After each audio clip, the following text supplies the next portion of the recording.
하나님은 영이시니 예배하는 자가 영과 진리로 예배할지니라.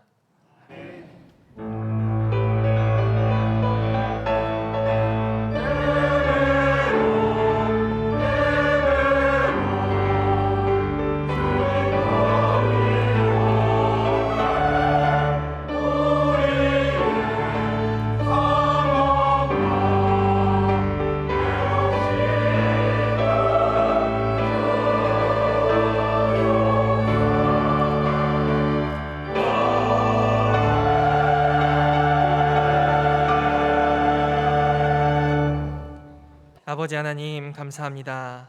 거룩하신 하나님 앞에 나아올 수 있는 은혜를 주셔서 감사합니다. 이 시간 우리가 드리는 예배를 주님 받아주시고 예배하는 우리에게 하나님의 사랑과 함께 하심으로 인하여 새 희망이 솟는 한 날 되게 하여 주시옵소서. 예수님의 이름으로 기도합니다. 아멘. 모두 일어나셔서 찬송가 1장으로 하나님께 영광 돌리겠습니다.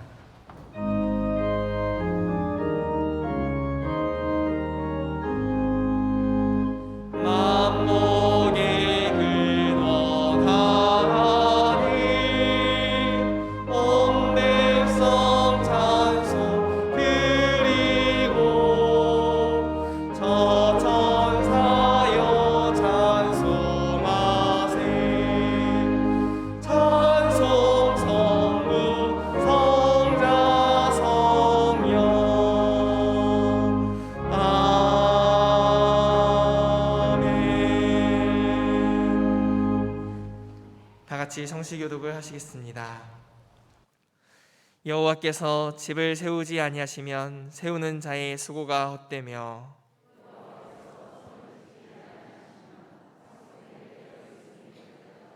너희가 일찍이 일어나고 늦게 누우며 수고의 떡을 먹음이 헛되도다.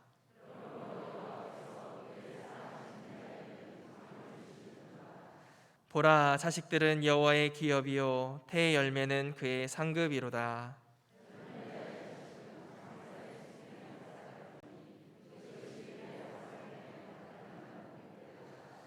그들이 성문에서 그들의 원수와 담판할 때에 수치를 당하지 아니하리로다. 아멘. 사도신경으로 우리의 신앙을 고백하시겠습니다. 나는 전능하신 아버지 하나님 천지의 창조주를 믿습니다. 나는 그의 유일하신 아들 우리 주 예수 그리스도를 믿습니다. 그는 성령으로 잉태되어 동정녀 마리아에게서 나시고 본디오 빌라도에게 고난을 받아 십자가에 못 박혀 죽으시고 장사된 지 사흘 만에 죽은 자 가운데서 다시 살아나셨으며 하늘에 오르시어 전능하신 아버지 하나님 우편에 앉아 계시다가 거기로부터 살아있는 자와 죽은 자를 심판하러 오십니다. 나는 성령을 믿으며 거룩한 공교회와 성도의 교제와 죄를 용서받는 것과 몸의 부활과 영생을 믿습니다. 아멘. 찬송가 25장으로 하나님께 찬양드리겠습니다.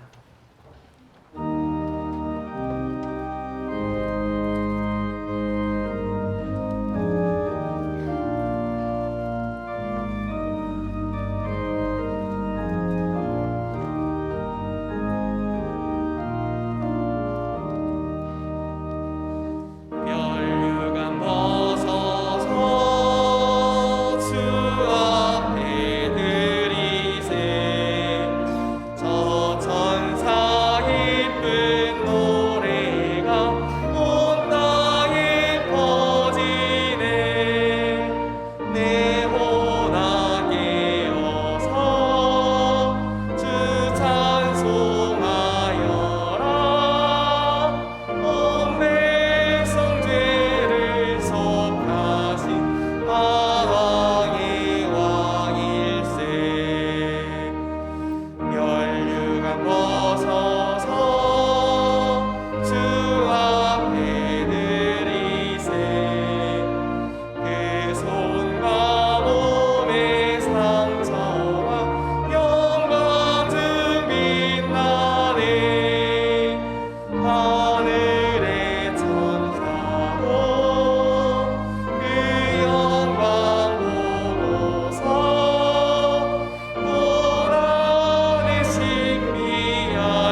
은혜로우신 주님, 저희의 삶에 풍성한 은혜로 함께하여 주시는 것을 감사드립니다. 6월 마지막 주일을 보내며 주님 앞에 기도합니다. 늘 게으르지 않고 열심을 품어 주님을 섬기는 후회 없는 날을 보내게 하여 주시옵소서.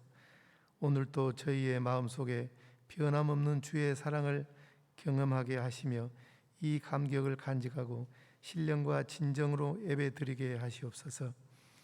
1호의 주님, 이 시간 주님 앞에 고백합니다. 주님께서 우리를 사랑하여 주심같이 저희는 주님을 사랑하지 못하였고 이웃과 민족을 사랑하지도 못했습니다. 크고 작은 다툼에 앞장섰으며 미움과 비방으로 일관해 왔습니다. 주여 용서해 주시고 온전히 새로운 사람이 되게 하여 주시옵소서. 믿음이 적은 저희들에게 참 믿음을 주시기를 원합니다. 말씀 위에 굳게 세워주시고 믿음의 주요 온전케 하시는 이인 주님을 바라보게 하시옵소서. 여호수아와 같이 항상 큰 믿음을 구하게 하시고 하나님을 온전히 믿는 믿음을 통하여 응답받는 복된 주의 백성으로 삼아 주시기를 원합니다. 자비로우신 주님, 생명 있는 것마다 성장을 더해가는 6월이지만 저희들은 이 민족의 지난 아픔을 잊을 수 없나이다. 다시는 이 땅 위에 6.25와 같은 비극적인 전쟁이 되풀이되지 않게 하시고 남과 북으로 갈라진 이 땅이 하루빨리 통일되게 하시옵소서. 특별히 뜻하지 않는 전쟁으로 인하여 아직까지도 개인적인 아픔을 당하고 있는 이산가족과 자녀들을 조국에 바치고는 가슴에 묻고 사는 부모님들을 기억하셔서 주님께서 이루하시고 평안을 허락하여 주시기를 원합니다. 역사의 주인이 되시는 주님, 북한에서 신음하는 동포들과 함께 하시기를 원합니다. 저들 중에도 불의와 악과 타협하지 아니하고 결연한 각오로 신앙을 지키는 성도들이 있는 줄 믿사오니 지하에서 또는 은밀한 장소에서 애통하며 절박한 마음으로 부르짖는 기도를 들으시고 어서 속히 북한 땅에도 교회가 재건되고 주님을 찬양하는 소리가 울려 퍼질 수 있도록 축복하시기를 원합니다.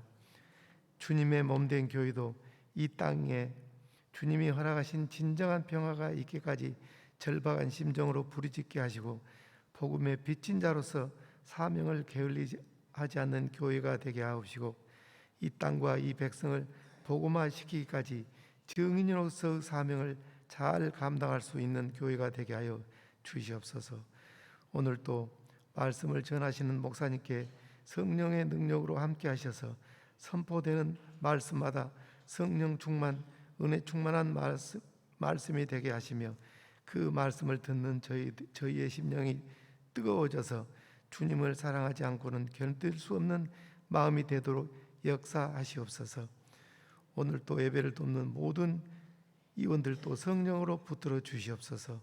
예배의 시종을 주님께 의탁하오며 길이요 진리요 생명이 되신 거룩하신 예수 그리스도 이름으로 간절히 기도드리옵나이다.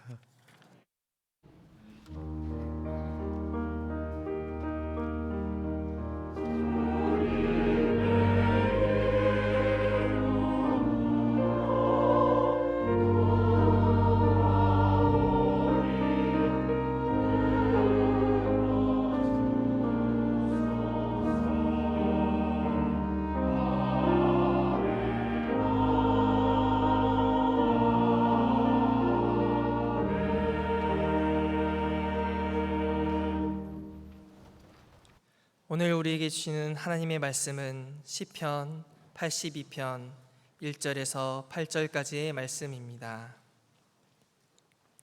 구약성경 863쪽에 있습니다.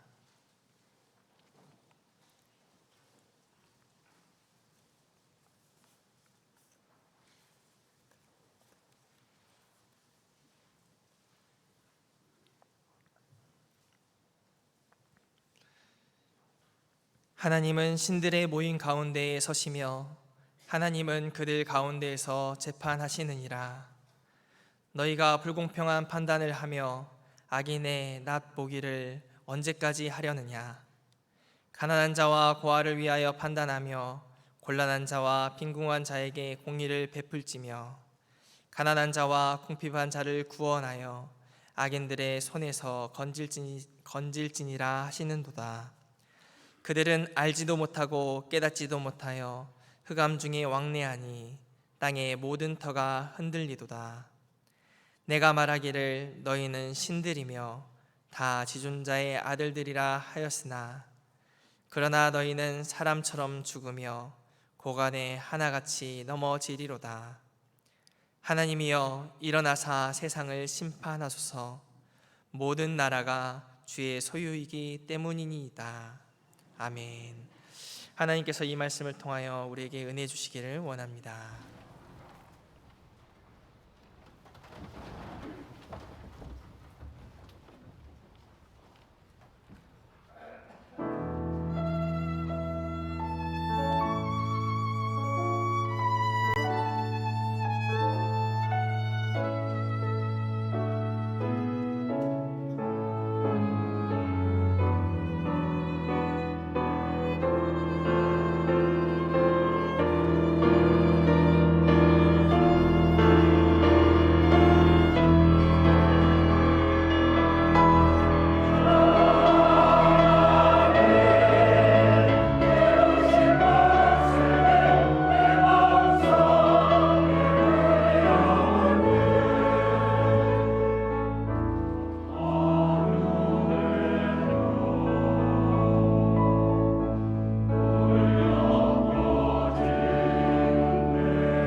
박수를 힘차게.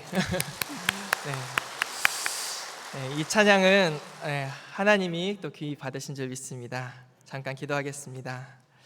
하나님 감사합니다. 이 시간 우리가 또 찬양을 통하여 왕의 왕 주 되신 주님, 그 주님을 향하여 우리 영혼이 함께 찬양하게 해주셔서 감사합니다. 하나님께서 귀히 찬양 받아주시고 또 이 시간 말씀 들을 때 우리 귀를 또 열어주셔서 잘 듣고 잘 행하며 살아갈 수 있도록 인도하여 주시옵소서. 예수님의 이름으로 기도합니다. 아멘. 영린이라는 말이 있습니다.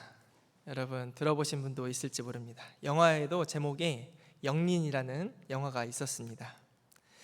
영린은 한자인데 한자로 거스를 역, 그리고 비늘, 생선 비늘 같은 비늘, 린을 씁니다. 중국의 전국시대에 한비자가 이 영린이라는 이야기를 했는데요, 용에게는 비늘이 있다고 합니다. 모두 다 같은 방향으로 나 있는데 하나만 반대 방향으로 나 있는 것이 있답니다. 그게 어디 있냐면 용의 목에 있습니다. 그것을 용은 누구든 탈 수도 있고 잘 길들일 수도 있는데 용의 그 비늘, 거꾸로 난 비늘을 건드렸다면은 그 사람은 반드시 죽음에 이른다, 이런 이야기를 했습니다. 이 용은 누구를 가리키냐면 왕을 가리킵니다. 그리고 왕에게는 영린 같은 게 있다는 것입니다. 왕의 신비를 거스르는 것, 왕의 노여워하는 점, 또 화나게 하는 약점 같은 것이 있다는 것입니다. 그런데 이런 영린, 이 영린이 하나님께도 있습니다. 그것이 무엇이겠습니까? 오늘 말씀에 보면은 하나님께서 화를 내시고 책망하시고 재판하시는 내용이 나옵니다. 무엇에 이렇게 하나님께서 화를 내실까요? 1절부터 4절까지를 다시 한번 제가 읽어보겠습니다. 하나님은 신들의 모임 가운데에 서시며 하나님은 그들 가운데서 재판하시느니라. 너희가 불공평한 판단을 하며 악인의 납보기를 언제까지 하려느냐. 가난한 자와 고아를 위하여 판단하며 곤란한 자와 빈궁한 자에게 공의를 베풀지며 가난한 자와 궁핍한 자를 구원하여 악인들의 손에서 건질지니라 하시는도다. 여기서 신들의 모임이라고 했는데 이 신들은 누구일까요? 여러분, 하나님 외에 누가 신이 있습니까? 없습니다. 그런데 이 신들이라 함은 누구를 가리키냐면 세상의 지도자들을 가리킵니다. 내 위에는 아무도 없다고 생각하는 사람들, 내 위에는 아무도 없고 나는 신과 같은 존재다, 여기는 통치자들을 말하는 것입니다. 임금과 왕들을 이야기합니다. 고대 사회에서 애국왕 바로는 자기를 뭐라고 했냐면 나는 신의 아들이다, 태양신의 아들이다, 이렇게 말했습니다.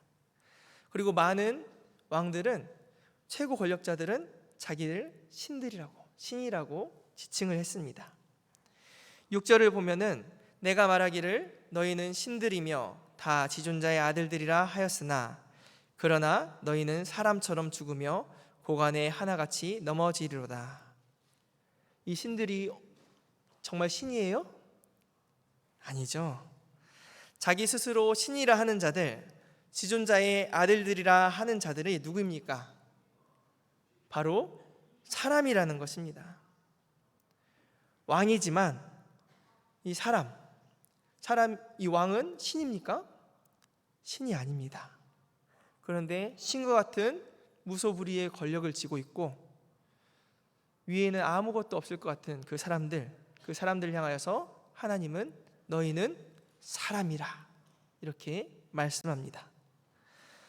하나님은 신들을 다 모아놓고, 즉 왕들을 다 모아놓고 호되게 야단을 치십니다. 왜 그렇습니까? 불공평한 판단을 하고 악한 자들 편에 서 있었기 때문입니다. 여러분, 불공평한 판단을 하고 악한 자들 편에 서면은 어떻게 됩니까? 누군가는 피해를 보겠죠.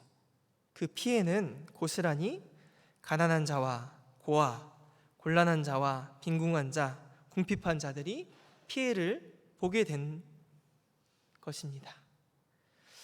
그래서 하나님은 가난한 자 편에, 궁핍한 자들 편에 서십니다. 왜 그렇습니까? 여러분, 하나님이 누구 편을 서시면 여러분 어떻습니까? 하나님이 내 편 서시면 좋죠. 그런데 하나님이 누구 편을, 누구만 편애하시고 누구만 이뻐하시고 그러면 여러분 어떻습니까? 그게 불공평한 거 아닙니까? 이런 생각이 들 것입니다. 하나님은 부자를 싫어하시고 가난한 자를 좋아하십니까? 아닙니다. 그런데 또 그렇습니다. 하나님은 부자 편이 아니라 가난한 자 편을 드십니다. 왜 그렇습니까? 그것은 하나님은 불공평한 하나님이 아니라 공평하신 하나님이기 때문입니다. 아리송하죠? 네. 두 친구가 있습니다. 두 친구가 싸움이 났습니다. 다 친한 친구인데 여러분은 어느 쪽 편을 드시겠습니까? 어느 쪽 편을 들기가 참 어려울 것입니다. 왜 그렇습니까?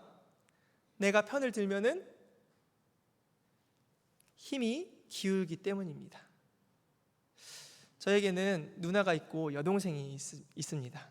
그런데 여동생하고는 나이 차이가 좀 있어서 저는 주로 누나랑 싸웠습니다.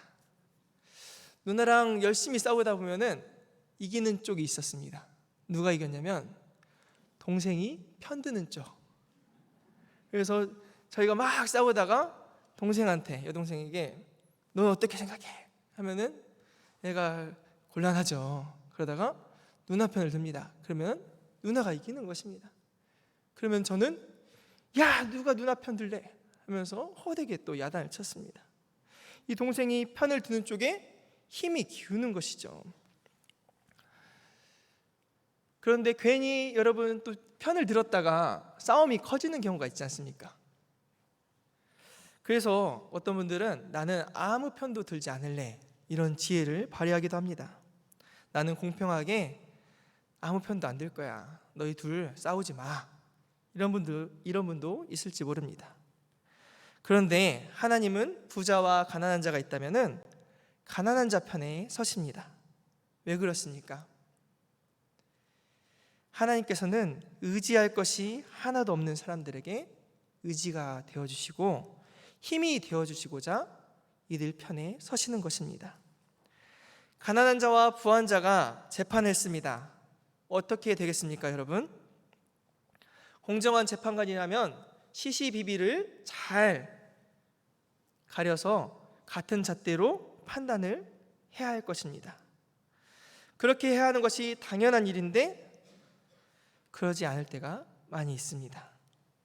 자기 이익을 위해서 또 수단 방법을 다 쓰는 사람들은 부정한 방법까지도 사용해서 자기가 이기려고 할 것입니다.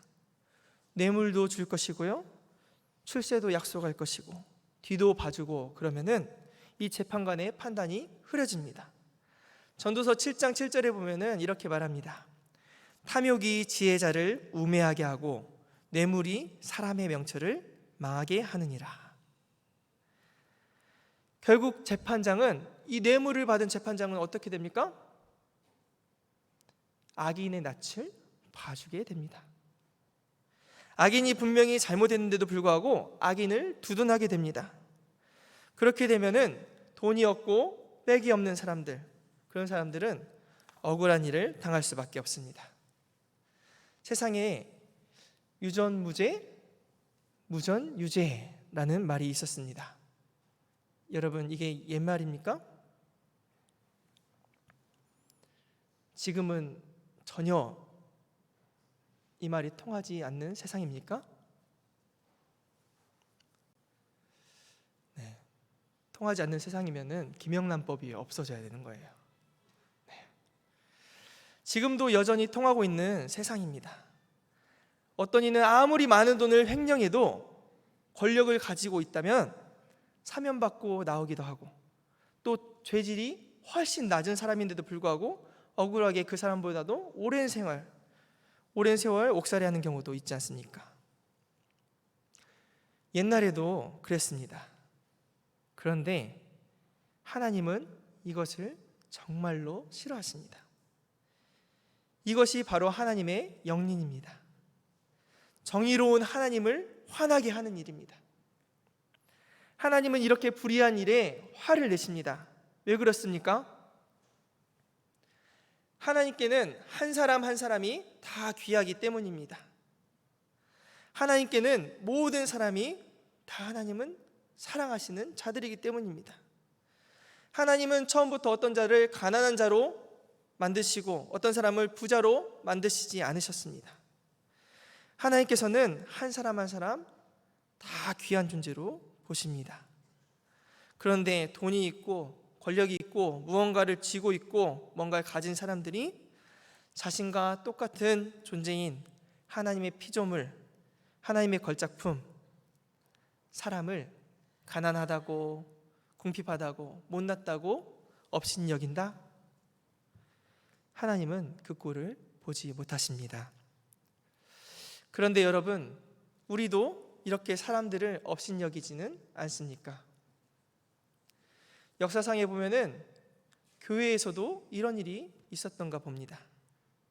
예수님의 동생이었던 야고보가 목회를 하던 그 교회에서도 이런 일이 있었습니다. 야고보서 2장에 보면은 사람을 교회에서 차별하여 대했나 봅니다. 어떤 사람이 교회에 올 때 손에 금가락지를 끼고 또 아름다운 옷 입은 사람이 오면은 사람들이 너나 할 것 없이 서로 안내를 잘하고 또 잘 대해줬던 반면에 남루한 옷을 입고 교회에 찾은 가난한 사람에게는 눈길조차 주지 않고 서 있든지 말든지 상관도 안 하고 관심 갖지 않는 모습을 야고보가 본 것입니다. 야고보가 교회 안에서 이렇게 차별하는 모습을 보고 뭐라고 말하신 줄 아십니까? 너희가 악한 생각으로 서로를 판단하는구나. 하나님께서는 가난한 자를 택하사 믿음에 부유하게 하시고 하나님 나라를 상속으로 받게 하신 것을 왜 모르느냐? 너희는 가난한 자를 지금 업신여기는구나. 이렇게 비판했습니다. 여러분, 지금 우리 교회는 이 비판에서 자유롭습니까? 혹시 나는 어땠습니까? 오늘 내가 교회에 와서 인사한 사람은 어떤 사람이었습니까? 내가 평소에 잘 알고 있고 얼굴을 익히고 있고 그런 사람들에게만 인사하지 않으셨습니까? 또 유력한 자들에게만 다가가서 악수를 청하지는 않으셨습니까? 혹시 서로를 바라보며 판단하지는 않으셨습니까? 우리는 사람을 볼 때 저 사람은 나에게 중요한 사람이고 저 사람은 나에게 안 중요한 사람이고 이것을 스스로 판단합니다. 그런데 하나님께는 모두 다 소중한 사람입니다. 모두 다 중요한 사람입니다. 우리 성도님들은 다 중요한 사람들입니다. 한번 옆에 분들에게 인사해 볼까요? 당신은 소중합니다.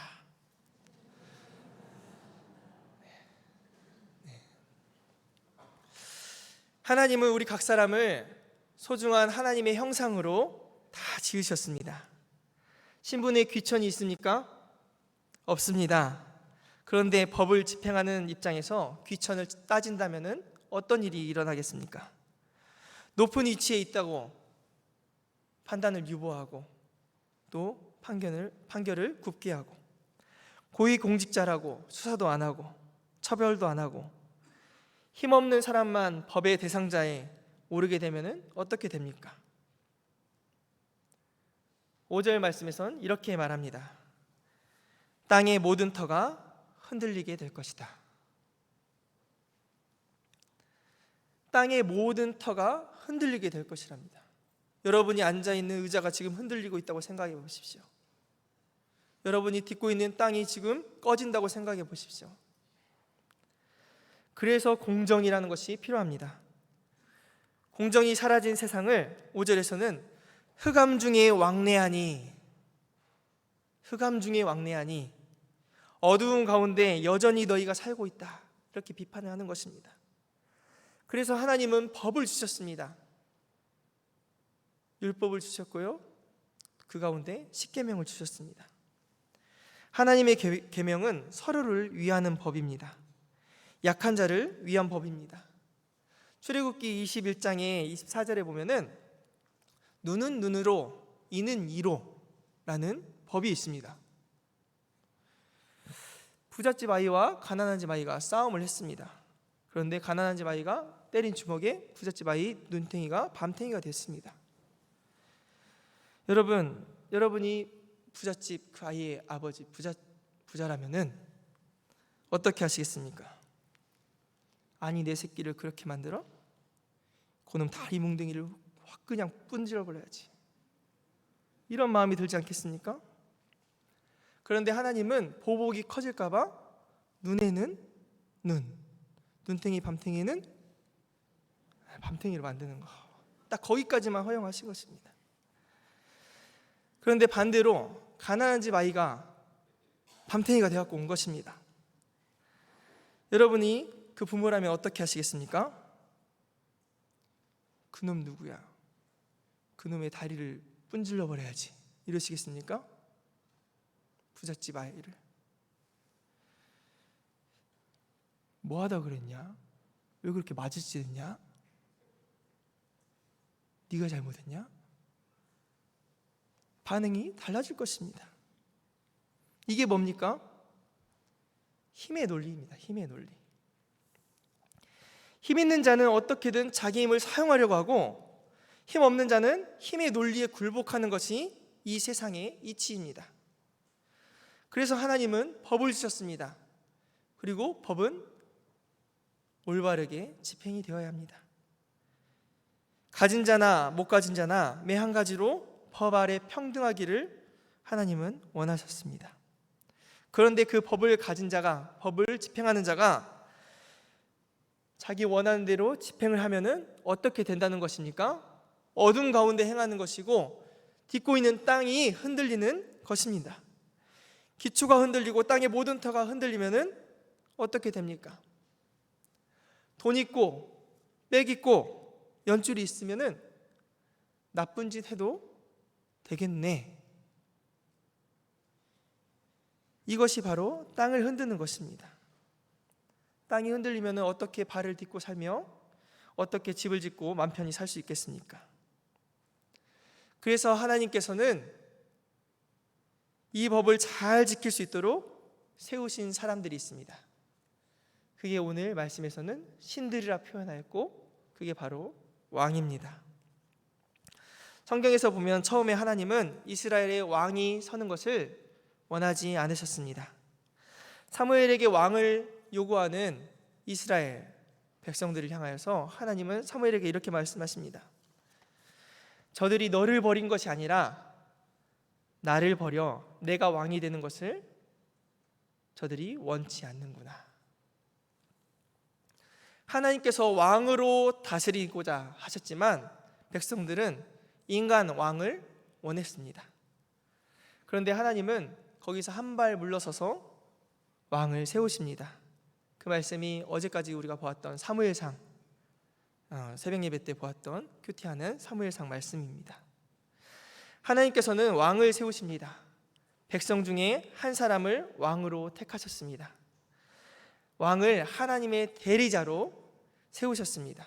그리고 하나님은 왕에게 권력을 주셨습니다. 그 권력은 무소불위의 권력으로 백성들을 억압하라고 힘을 주신 것이 아닙니다. 왕은 그 권력으로 하나님의 백성을 하나님이 통치하시는 것과 같이 공평과 정의로 사랑으로 백성을 대하고 다스리라고 주신 것입니다. 그러면 백성들은 왕을 어떻게 대합니까? 하나님을 대하듯이 왕을 존중하며 존경하며 왕을 따르며 왕과 함께 하나님의 나라를 세워가는 역할을 담당해야 합니다. 왕은 에헴 하면서 섬김을 받는 존재가 아니라 왕도 역시 하나님 앞에 인간으로서 한낱 미물임을 고백하며 하나님 앞에 예배한 자로 서야 했습니다. 하나님을 존중하며 두려운 마음으로 백성들을 섬기고 하나님을 섬겨야 했습니다. 그것이 드러나는 것이 바로 구약에서는 제사였죠. 그래서 왕이 제사를 하나님께 잘 드리냐 안 드리냐, 예배를 잘 드리냐 안 드리냐 가지고 역대상하에서는 왕을 평가하기도 합니다. 백성들 앞에서 왕은 모범을 보여서 하나님께 예배를 드려야 했습니다. 그렇게 행한 왕은 정직하다는 평가를 받았고, 그렇지 못한 왕은 그릇 행하여 각기 제 길로 갔던 악한 왕이라는 판단을 받았습니다. 왕은 그래서 하나님의 대리자로 하나님과 같은 권력을 쥐고 있으면서 하나님 손 아래에 있는 피조물인 것입니다. 또 백성 위에 있는 권세를 가진 자들이지만 백성을 사랑과 공의로 정직하게 다스려야 하는, 섬겨야 하는 자로 잘 세워져야 했습니다. 하나님을 예배하고 백성을 잘 섬기는, 하나님을 섬기고 백성을 잘 섬기는 자가 바로 왕이었습니다. 우리는 어떻습니까, 여러분? 우리는 왕은 아니지만 우리에게도 주어진 힘이 있습니다. 우리에게도 하나님께로부터 부여받은 생명이 있고 일이 있습니다. 우리는 이것을 어떻게 사용하며 살아야 합니까? 가진 힘을 남용하고 시간을 오용하고 이웃을 향하여 악한 일을 하고 특별히 약한 자들을 향하여 못되게 군다면 그것은 하나님의 영린을 건드리는 일일 것입니다. 하나님은 재판장 뒤에 재판장이십니다. 세상의 재판관, 왕마저도 재판하실 수 있는 분이 바로 하나님이십니다. 그래서 우리는 하나님을 찬양대가 아까 찬양한 것처럼 왕의 왕, 주의 주 이렇게 고백하고 선포하는 것입니다. 이 세상의 권력은 하나님께서 잠시 빌려준 권력입니다. 왜 그렇습니까? 섬기라고 주신 것입니다. 우리에게도 주어진 것은 섬기라고 주신 것입니다. 잘 다스리라고 위임하신 것입니다. 그런데 그 권력을 하나님의 뜻을 위하여 사용하기보다, 하나님의 성품에 올바르게 사용하기보다 권력을 남용하는 경우가 있습니다. 이로 인해서 고통받는 자들이 생기는데 억울한 자들이 분명히 생기게 됩니다. 하나님은 그 억울한 일이 생기면은 심판을 하십니다. 세상 나라들은, 특별히 강대국들은 자기들이 역사의 주인인 양 행세하지만 엄청난 착각입니다. 하나님께서는 다 보시고 다 알고 계십니다. 여러분, 역사를 들여다보십시오. 결국은 다 어떻게 되었습니까? 성경에 보면은 그 힘이 세다 했던 애굽, 지금 떵떵거리고 있습니까? 아수르, 바벨론, 페르시아, 그리스, 로마, 당대의 패권 국가라 했던 그 나라들이 지금도 힘을 쥐고 있습니까? 그렇지 않습니다. 권불 10년이라고 언젠가는 무너지게 되어 있는 것입니다. 언젠가는 심판장이신 하나님 앞에 모두 다 서게 되는 것입니다. 하나님은 빌려주신 권력을 가지고 불공평한 판단을 하고 악인의 낯을 봐주고, 그리고 약한 자들을 보호하지 않는 통치자들은 언젠가 하나님 앞에 서게 될 것이라고 말씀하십니다. 그리고 그들은 죽음의 때에, 하나님의 심판의 때에 스스로 고백하게 될 것입니다. 나는 신이 아니었구나. 나는 지존자의 아들들이 아니었구나. 나는 사람이구나. 무소불위의 권력을 가진 자도 사람이기에 다 죽습니다. 다른 사람들과 마찬가지로 넘어지게 되어 있습니다. 내가 먼지일 뿐임을 고백하게 될 것입니다. 시편 103편 14절에 보면은 이는 그가 우리 체질을 아시며 우리가 단지 먼지뿐임을 기억하심이로다. 우리는 하나님이 한번 불어버리시면 날아가 버릴 먼지 같은 존재입니다. 영원할 것 같았던 모든 것들이 죽음을 통해 본래 있던 자리로 돌아가게 될 것입니다. 아무리 힘센 통치자도 권력의 무상함을 깨닫고 판단받을 때가 분명히 올 것입니다. 그래서 권력의 진정한 주인이신 하나님 앞에 우리는 모두 다 겸손해야 합니다. 하나님은 사울을 세우시기도 하셨지만 패하시기도 하셨습니다. 그리고 다윗에게 나라를 맡기기도 하셨습니다. 다니엘서에 보면은 벨사살 왕이 등장합니다. 그때 벨사살 왕이 막 잔치를 벌이고 있는데 손가락 하나가 나타나서 뭐라고 씁니까? 메네 메네 데겔 우바르신. 뭐라고 썼는지 모르지만 다니엘이 보니까 메네 메네 데겔 우바르신. 무슨 뜻입니까? 하나님이 왕을 저울에 달아보시고 부족함이 보였기 때문에 왕의 시대는 이제 끝나고 왕의 나라는 나눠져서 다른 이들 손에 넘겨질 것입니다 라는 뜻입니다. 모든 권력은 누구의 것입니까? 하나님의 것입니다. 우리는 이 모든 권력이 하나님의 것입니다, 이것을 기도를 통해서 늘 고백합니다. 여러분은 오늘도 고백하게 될 것입니다. 언제 그렇습니까? 예배 끝나고 우리가 주기도문송을 부르지 않습니까? 거기에 뭐라고 합니까? 대개 주의 나라, 주의 권세, 주의 영광, 영원히 아멘. 우리가 이렇게 하는 이유가 무엇입니까? 이 세상에 우리 눈으로 보면은 눈에 보이는 세상을 지배하는 어떤 권력이 있는 것 같습니다. 그리고 권세가 있고 영광이 있는 것 같습니다.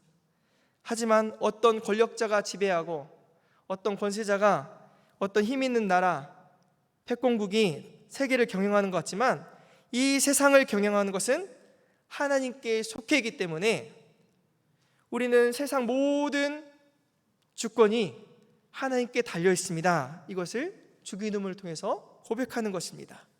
나라와 권세와 영광이 영원히 아버지께 있사옵나이다. 영원히 아버지께 있습니다. 여러분, 힘든 상황 가운데 계신 분 계십니까? 왕의 왕, 주의 주 되신 하나님께서 여러분의 힘든 상황을 다스리고 계십니다. 아무리 세상 권세가 무서워도 하나님 권세가 더 크십니다. 그들은 심판을 받아도 하나님께서는 심판하시다는 것을 인정하시며 우리는 오늘도 왕 되신 하나님께 나아온 것입니다. 우리는 그래서 기도합니다. 무엇을 위해 기도합니까? 세워진 권력을 위해서 기도합니다. 누군가의 지배를 받는 자로서 하나님이 왕이시지만 세워진 권력을 위해서 우리는 기도해야 합니다. 왜 그렇습니까? 이들은 신이 아니기 때문입니다. 이들은 사람이기 때문입니다. 사람은 완벽하지 않기 때문에 우리는 기도해야 합니다. 월권행위라고 아시죠? 가진 힘을 가지고 막 부리는 그런 일이 없도록 우리는 기도해야 합니다. 직권을 남용하지 않도록 잘 사용하도록 기도해 줘야 합니다. 그래서 무전유죄, 유전무죄 이런 상황들이 오지 않고 공정한 잣대가 이 상황 가운데, 이 세상 가운데 편만해지도록 우리 기도해야 합니다. 가난한 자, 빈궁하고 곤란하고 궁핍한 자들이 억울한 일을 당하지 않도록 기도해야 합니다. 여러분, 변호사들이 있다면 변호사 중에는 국가에서 선임하도록 세워놓은 변호사가 있죠. 국선 변호사. 어떤 자들이 국선 변호사가 되어야 합니까? 제일 유능한 사람이 국선 변호사가 되어야 합니다. 그래서 억울한 일 당하지 않도록 돈이 없다고 변호사를 선임할 수 없는 사람들, 그 사람들을 위해서 일을 해야 하는 것입니다. 그렇게 돼야 이 세상이 아름다운 세상이 되지 않겠습니까? 우리는 또한 일해야 합니다. 4절을 보십시오. 가난한 자와 궁핍한 자를 구원하여 악인들의 손에서 건질지니라. 적극적으로 움직이라고, 구원하여 건질지니라 말하고 있습니다. 우리 교회는 어떤 곳입니까? 없는 사람들이 가까이 하기 좋은 곳입니까? 아닙니까? 아니면 꺼려하는 곳입니까? 제가 지난주에 문종성 목사님이 쓴 책 가운데 떠나보니 함께였다라는 책을 읽다가 한 구절에서 막혔습니다. 거기 보니 이런 내용이 있었습니다. 교회가 가난한 이들에게 손 내밀지 않고 가난한 이들 역시 교회의 문을 감히 두드리지 못한다면 그게 정상일까? 과연 예수님처럼 사는 것일까? 저는 이 문장에서 가난한 이들이 교회의 문을 감히 두드리지 못한다면 여기에 머물렀습니다. 가난한 이들이 교회의 문을 왜 두드립니까? 가난한 이들이 집집마다 문을 두드리겠습니까? 그렇지 않을 것입니다. 교회에 오는 이유가 무엇입니까? 그래도 저기 가면 사랑이 있겠지. 저기 가면 조금이나마 도움을 얻을 수 있겠지. 이런 마음에서 오는 것이 아닙니까? 그런데 감히 두드리지 못한다면 우리 안에 사랑이 있느냐는 말입니다. 감히 두드리지 못할 정도로 벽이 쳐져 있다면 그것이 과연 올바른 일일까? 예수님처럼 사는 것일까? 질문하는 것입니다. 경주의 최부잣집이라는 곳을 여러분 들어보셨을 것입니다. 차인표가 주인공으로 나왔던 명가라는 그 드라마도 있었죠. 최부잣집 가운 가운데 6개 중에 5번에 뭐라고 써있냐면 주변 백리 안에 굶어 죽는 사람이 없게 하라. 백리면은 몇 킬로미터예요? 40km. 가능이나 하겠어요? 그런데 이것이 그리스도인 아닙니까? 이게 하나님 나라가 아니겠습니까? 이게 바로 복 있는 삶이 아니겠습니까? 주변 백리 안에 굶어 죽는 사람이 없게 하라. 이 말을 들은 후손들은 어떻겠습니까? 물론 알겠죠. 무슨 뜻인지. 너 혼자만 잘 먹고 잘 살 생각하지 말아라. 이 말 아닙니까? 그런데 백리 안에 굶어 죽는 사람이 있으면은 네 책임이다. 이렇게 들릴 수도 있을 것입니다. 그러면 그게 어떻게 제 책임입니까? 그게 어떻게 제 책임입니까? 이렇게 반문할 수도 있을 것입니다. 하지만 이웃의 아픔을 내 아픔으로 끌어안으라는 그런 말입니다. 이것은 최부자 댁만 할 것이 아니라 우리 그리스도인들이 해야 할 몫입니다. 왜 그렇습니까? 성경에 보면은 하나님은 주구장창 이야기하십니다. 너희가 애굽 땅 종되었던 때를 기억하라. 신명기 말씀이 무슨 말씀입니까? 기억하라는 말씀입니다. 거기에 보면은 너희가 애굽 땅에서 나그네 되었던 것을 잊지 말아라. 애굽 땅에서 나올 때 너희가 초막을 짓고 살았던 것을 잊지 말고 꼭 기억하라. 무엇을 기억하라는 것입니까? 지금 이만큼 살만하면 됐을 때, 살만하면 됐다 할 때 못 살고 못 입고 어려웠던 때를 기억하라는 말씀입니다. 우리에게 한번 적용해 보시기 바랍니다. 여러분은 신앙교회에 처음 오셨을 때를 너무 오래돼서 기억 못하실지 모르지만 기억하시는 분들이 있을 수 있을 겁니다. 있을지 모릅니다. 그때 누가 여러분에게 잘해줬습니까? 누가 여러분에게 말을 걸어줬습니까? 한 명씩 생각날 것입니다. 교회의 새로운 새신자는 아기와 같은 존재입니다. 누군가의 돌봄이 필요한 존재입니다. 그래야 교회에 정착을 하고 적응을 하는 것입니다. 여러분이 여기까지 온 것은 하나님의 은혜였지만 나그네 같았던 나를 누군가 찬양대로 불러줬고 나그네 같았던 나를 누군가 구역 식구들이 돌봐줬고 말 걸어줬기 때문에 지금도 교회에 나오고 있는 것입니다. 올챙이적 생각을 하시면서 교회에 처음 나온 사람에게 누군지 살펴보고 말을 걸어주시기 바랍니다. 이들이 어쩌면 우리 교회 안에서는 약자입니다.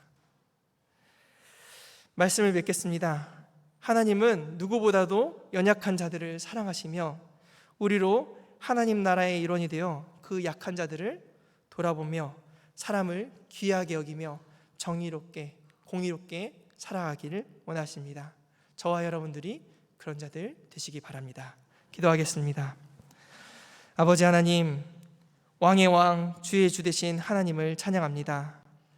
세상 나라들이 다스리는 것 같지만 하나님께서 친히 우리를 다스리심을 믿습니다. 어려움에 있는 우리 성도들, 크신 하나님을 바라보게 하여 주시고 우리 모두를 사랑하시는 하나님을 기억하며 나의 알량한 잣대로 사람들을 바라보지 말게 하여 주시옵소서. 하나님의 마음이 있는 약한 자들에게 우리의 몸과 마음도 가기를 원합니다. 연약한 우리에게 하나님께서 정의와 평화의 복 내려 주시옵소서. 예수님의 이름으로 기도합니다. 아멘. 찬송가 304장 함께 찬양하시겠습니다.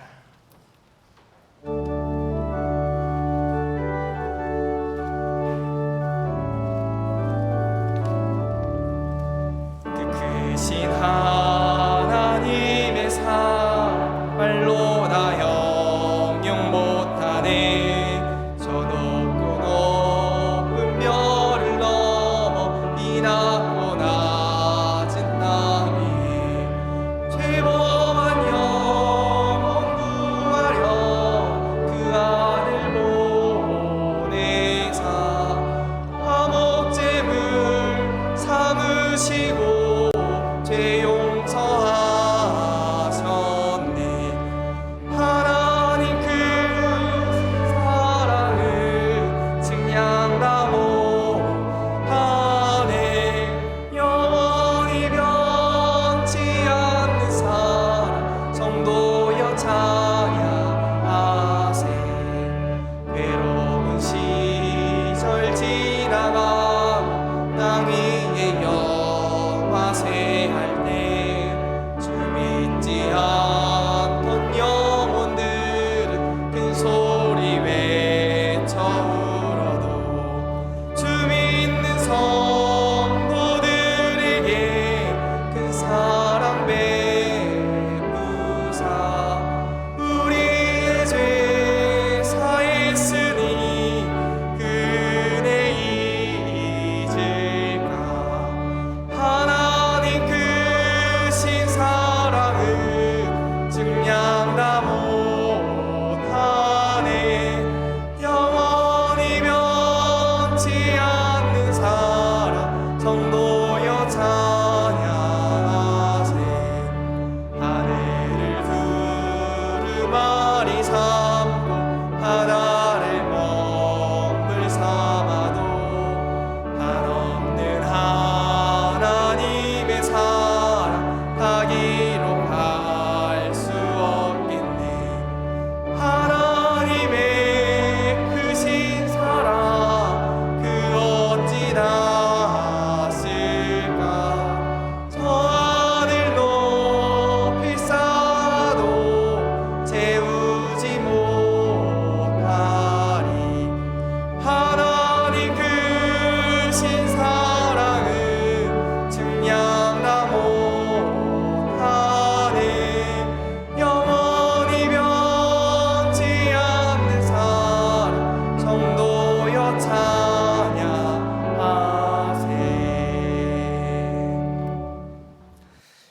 아버지 하나님 감사합니다. 이 시간 예배로 나아오면서 하나님께 귀한 예물을 가지고 온 사람들이 있습니다.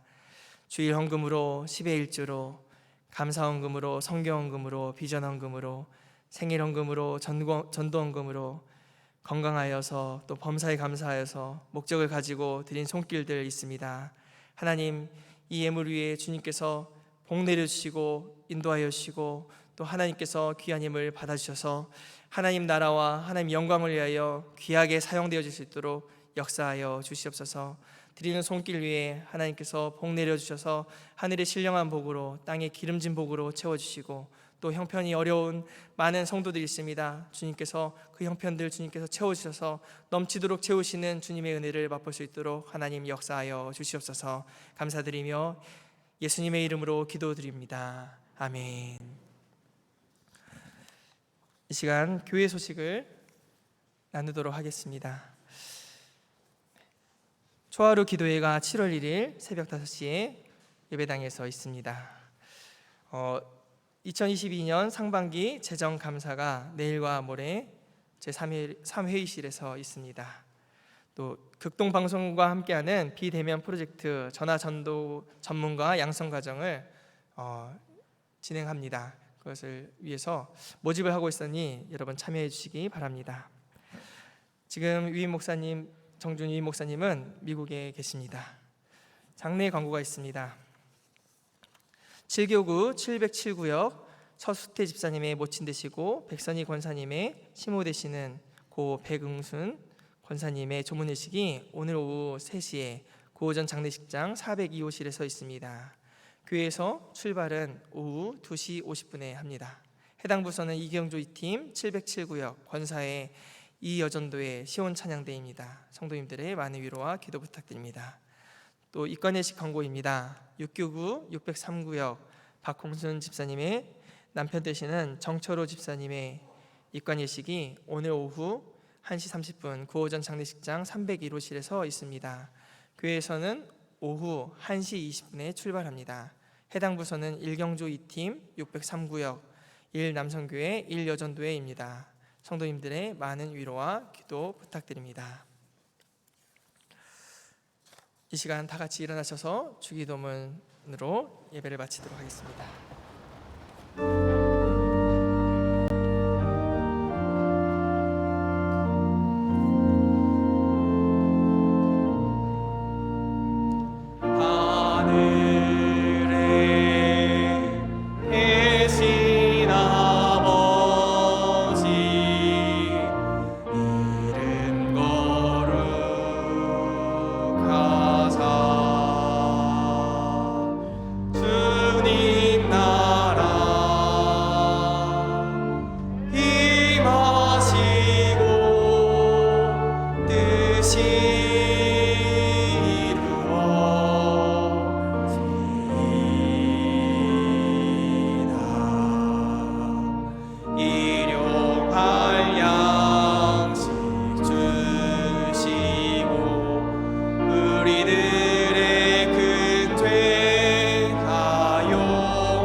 악에서 구원하소서.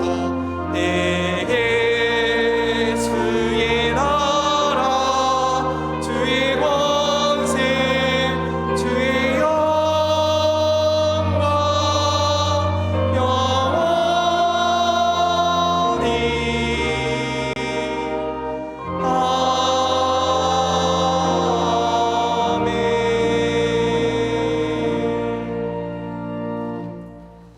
이제는 우리 구주 예수 그리스도의 은혜와 하나님 아버지의 무한하신 사랑하심과 성령 하나님의 교통하심이 이 시간 예배드리며 하나님 나라를 살기를 소원하는 모든 심령 가운데, 우리 성도님들의 모든 직장과 모든 하는 일 가운데 이제와 영원히 함께 하시기를 간절히 축원하옵나이다.